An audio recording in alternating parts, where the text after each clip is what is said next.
बेटे की एक गलती और जीवन भर का पछतावा। सूरजमल एक साधारण लेकिन ईमानदार किसान थे। मिट्टी से रिश्ता था उनका, सुबह खेत और शाम परिवार, यही उनका संसार था। उनकी पत्नी कमला देवी शांत स्वभाव की महिला थी। बेटे नरेश को उन्होंने सिर्फ पढ़ाया नहीं बल्कि इंसान बनाना सिखाया। दोनों ने उम्र भर यही माना कि बेटा उनका सहारा बनेगा, उनकी थकी जिंदगी का अंतिम आसरा। जब तक सूरजमल जीवित थे घर में संतुलन बना रहा। बेटे की आवाज सम्मान में ढली रहती थी और बहू सीमा भी मर्यादा में रहते थे। पर समय जब करवट बदलता है तो रिश्तों की सच्चाई सामने आ जाती है। सूरजमल के जाने के बाद घर का माहौल बदलने लगा। कमला देवी का मन पहले ही खाली हो चुका था, अब घर भी सुना लगने लगा। बेटे बहू की बातें बदल गई, पहले उपेक्षा, फिर कटु शब्द और धीरे धीरे दूरी। कभी खाने पर ताना, कभी कामना करने का आरोप। कमला देवी चुप रहे हैं। उन्हें लगता था शायद यही उम्र का नियम है। सीमा को लगता था कि बुजुर्ग अब काम के नहीं रहते। वे अक्सर नरेश से कहती, अब इनका ख्याल रखना मुश्किल हो रहा है। नरेश चुप रहता हूँ, लेकिन उसकी चुप्पी सहमति बनती जा रही थी।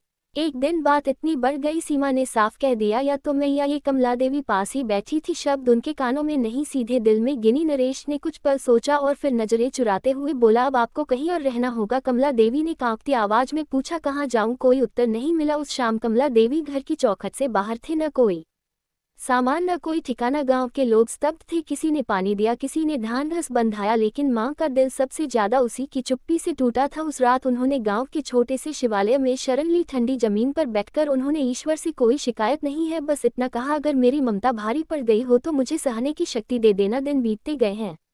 कमला देवी मंदिर की साफ सफाई करने लगी। बच्चों के पास बैठकर कहानियां सुनते हैं। वे सबको दुलार देती है जैसे हर कोई उनका अपना हो। धीरे धीरे गांव उन्हें मान कहने लगा। उधर नरेश और सीमा के जीवन में शांति नहीं रही। छोटी छोटी बातों पर झगड़े, स्वास्थ्य की समस्याएं और भीतर ही खाली। पर एक दिन नरेश गंभीर रूप से बीमार पड़ा। दवाइयों का असर नहीं हो रहा है था। किसी बुजुर्ग ने कहा, जिसने जन्म दिया उसका आशीर्वाद सबसे बड़ी दवा होता है। सीमांत बढ़ते कदमों से मंदिर पहुंचे। कमला देवी को देखकर उसके आंसू फूट पड़े। वही उनके पैरों में बैठ गई। कमला देवी ने उसे उठाया। कोई शिकवा नहीं, कोई सवाल नहीं, बस बेटे के लिए प्रार्थना। कुछ दिनों में नरेश संभालने लगा। नरेश खुद मंदिर आया। मौके से हमने खड़ा नहीं हो पाया, सिर झुकाकर बोला, मुझसे गलती हो गई। कमला देवी ने उसके सिर पर हाथ रखा, बोली, माँ के लिए बेटा कभी दोषी नहीं होता। नरेश उन्हें घर ले जाना चाहता था, लेकिन कमला देवी मुस्कुराए, अब मेरा घर यही है, यहाँ मुझे किसी पर बोझ होने का डर नहीं। उस दिन के बाद नरेश और सीमा हर सुबह मंदिर आते, माँ के चरण छूते और जीवन की दिशा को याद करते। गांव आज भी कहता है, माँ का आंचल अगर सिर से हट जाए तो छाया कहीं नहीं मिलती। कमला देवी ने किसी को श्राप नहीं दिया, लेकिन उनका मौन ही सबसे बड़ी सीख बन गया। माँ को संभालना मजबूरी नहीं, सौभाग्य होता है, और जो उस सौभाग्य को ठुकरा दे वह सब पाकर भी खाली रह जाता है। क्या रिश्ते निभाने की जिम्मेदारी सिर्फ माँ की होती है? अपनी राय जरूर बताएं।